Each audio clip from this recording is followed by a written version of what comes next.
Pierre Piccinini est professeur à Philippeville, mais aussi rédacteur en chef du Courrier du Maghreb et de l'Orient. Il a rencontré en février dernier des partisans de l'État islamique à Paris et à Bruxelles. Une enquête qui prend tout son sens après les attentats de Paris. Julie Ancio et Vincent Croisier l'ont rencontré.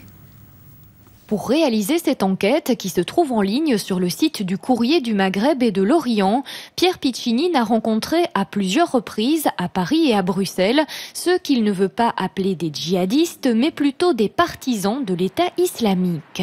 Et ces gens, j'ai voulu leur donner la parole pour que leur point de vue soit entendu. Ça, c'est une première chose. Je pense que c'est en termes journalistiques très objectif comme démarche. Et d'autre part, je pense que si on veut bien comprendre le phénomène aussi et le combattre, parce que soyons clairs, nous sommes en danger maintenant, il faut pouvoir combattre ce phénomène, eh bien, il faut savoir exactement à qui on a affaire et pas nous-mêmes se mettre la tête dans le sable en disant « nous sommes les gentils, ce sont les méchants, tous les torts sont de leur côté et ce ne sont jamais que des paumés qui sont manipulés ». Les personnes avec lesquelles il a discuté ne sont pas uniquement, selon lui, des paumés qu'on embrigade. Il y a aussi des universitaires, sociologues, historiens qui comprennent les enjeux, leur place ou leur non-place dans notre société, la religion, et qui choisissent consciemment un islam rigoureux, intégriste. Cette idée qu'on nous présente des jeunes qui connaissent 3 mots du Coran et qui pensent connaître l'islam, pas du tout. Ce sont des jeunes qui étudient l'islam, qui s'y intéressent, qui font partie de groupes de réflexion et qui connaissent bien les Écritures et finalement qui se disent pourquoi ne pas faire un choix de société différent de celui de cette société européenne qui de toute façon nous rejette.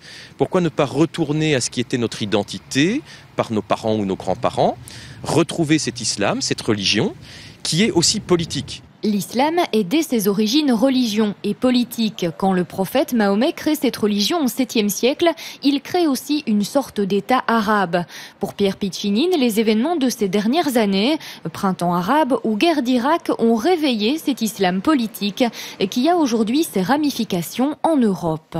On est donc face ici à des répliques, et je dis bien des répliques, par rapport à des nations, la Belgique et la France en l'occurrence, qui sont engagées militairement contre l'État islamique en Irak et en Syrie. Rappelons que la Belgique a pour le moment déployé ses F-16, les F-16 de la base de Florennes, qui se trouvent dans les régions concernées et qui combattent régulièrement.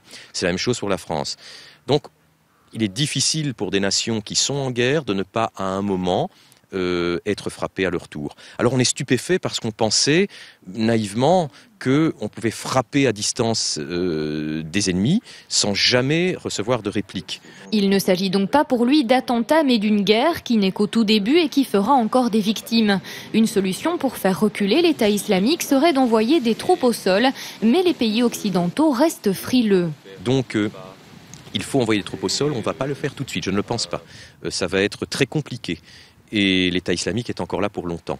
Donc la psychose par rapport à cela va continuer à se développer et je crains qu'on en arrive à des situations où les gens s'en prennent à ces communautés arabo-musulmanes et ça ce serait terrible pour notre civilisation des droits de l'homme, du vivre ensemble, de la liberté d'expression et de la liberté d'exister.